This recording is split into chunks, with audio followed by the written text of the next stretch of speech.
Love marriage वाली बहू।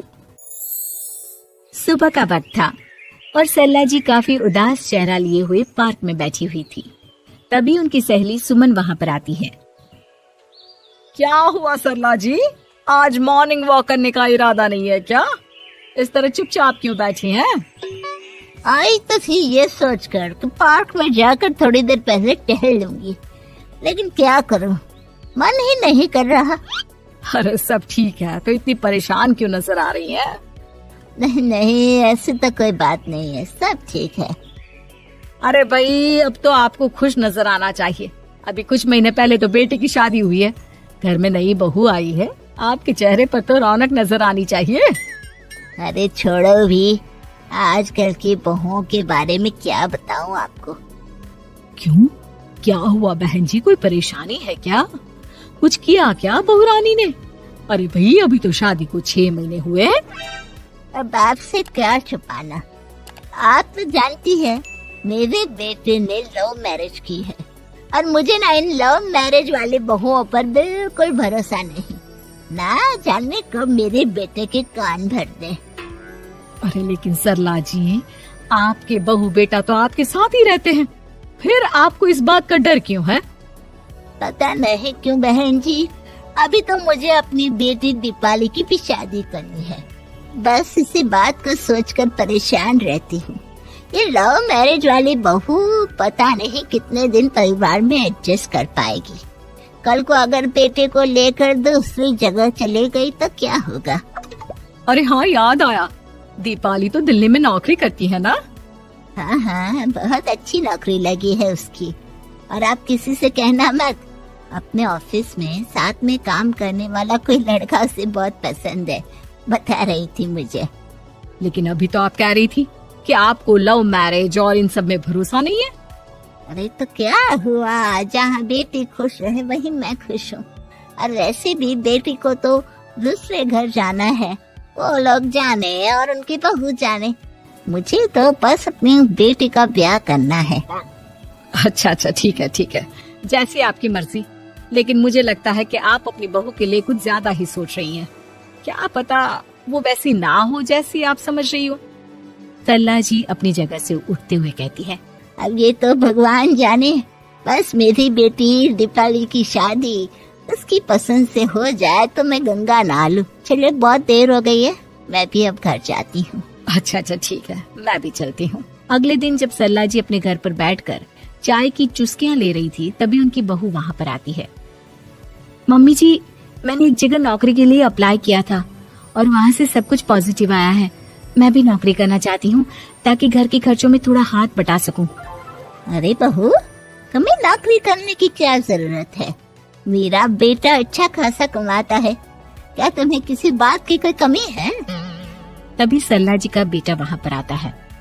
नहीं माँ, उसे किसी बात की कमी नहीं है, लेकिन वो इतनी पढ़ी लिखी है और अगर नौकरी करना चाहती है तो हमें उसे नौकरी करने देना चाहिए। कुछ पैसे घर में आएंगे, हम सबकी मदद हो जाएगी।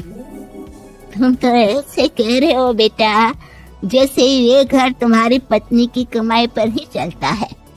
अरे नहीं मम्मी जी, इनके कहने का ये मतलब नहीं है, बस मेरी ही नौकरी करने की इच्छा थी, इसलिए आपकी परमिशन चाहते हैं।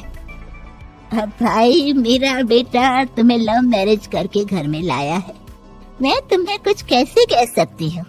जो मर्जी आए करो। सरला जी का बेटा और बहू वहाँ से चले जाते हैं। अब उनकी बहू नौकरी करना शुरू कर देती है।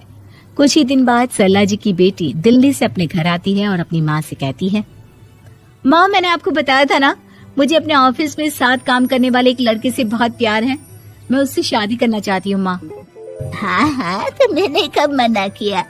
अगर तुम उसे पसंद करती हो तो उसके घर वालों को कहो, हम आपस में बात करके तुम्हारी शादी तय कर देते हैं। अरे लेकिन माँ, एक बहुत बड़ी परेशानी है। क्या परेशानी है बेटा? माँ, वो लड़का बहुत अच्छा है, लेकिन कुछ ज्यादा ही पैसे वाले घर से उसके माँ बाप। उन्हें मेरे और उसके रिश्ते से वैसे तो कोई परेशानी नहीं है, लेकिन वे चाहते हैं कि शादी 5 स्टार होटल में हो। अरे ऐसे कैसे, हम तो मिडिल क्लास लोग हैं, हमारे लिए 5 स्टार होटल में शादी करना कोई आसान काम थोड़ी ना है। लेकिन माँ, मैं क्या करूँ? मैंने उनसे बात करने की बहुत कोशिश की, बस एक किसी जगह बात अटक गई है। साफ साफ कह दो बेटा, शादी करनी है तो ठीक है, लेकिन ये 5 स्टार में शादी करने वाली शर्त मैं नहीं मान सकती। अरे कैसी बात कर रही हैं आप मम्मी जी? अगर दीपाली को कोई लड़का पसंद है तो हम उनकी शादी के लिए पूरी कोशिश करेंगे, और अगर बात पैसों की है तो कोई परेशानी नहीं है। हाँ हाँ, तुम्हें तो बस बहुत आसान लगता है सब।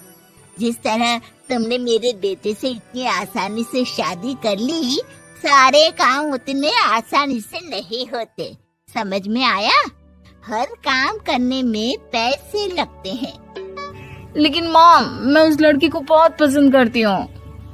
सही बात है बेटा, लेकिन तुम उस लड़के से साफ साफ कह दो, अगर उसे तुमसे शादी करनी है तो अपने घर वालों को मनाए।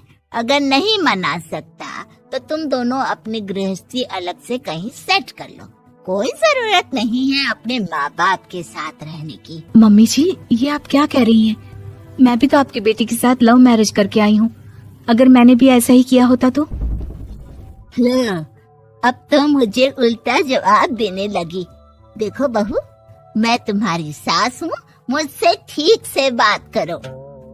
लेकिन माँ, भाभी ठीक तो कह रही हैं। हाँ, अगर बात शादी के खर्च की है तो मैं उस लड़के से कुछ कह सकती हूँ, लेकिन उससे अपने घर वालों से अलग होने के लिए कहना, ये सही होगा क्या? आप तो समझिए माँ। और वैसे भी मम्मी जी, मैंने कुछ महीने पहले जॉब करना शुरू कर दिया था और अपनी पूरी सैलरी बचा कर रखी है। आप चिंता मत कीजिए, मैं दीपाली की शादी में कोई कमी नहीं होने दूंगी। तुम अपनी सारी तनख्वाह मुझे मेरी बेटी की शादी का खर्च करने के लिए दे दोगी? हाँ माँ, मैंने भाभी को पहले ही सब कुछ बता दिया था और वो इस बारे में सब कुछ जानती थी, इसीलिए उन्होंने पहले ही नौकरी करनी शुरू कर दी ताकि मेरी शादी धूमधाम से हो सके। तभी सरला जी का बेटा वहाँ पर आता है। देखा माँ, जैसा हम हर समय समझते हैं वैसा होता नहीं है। आपको लव मैरिज करने वाली बहू से नफरत थी ना, लेकिन अपनी ही बेटी की लव मैरिज पर आपको कोई एतराज नहीं था। ये तो गलत बात है ना? हाँ बेटा, सही कह रहे हो तुम। बहू, मुझे माफ कर दो, मैंने तुम्हारे बारे में गलत सोचा। आज से मैं बहू और बेटी में कोई फर्क नहीं करूंगी, और अपनी लव मैरिज वाली बहू से तो बिल्कुल नफरत नहीं करूंगी।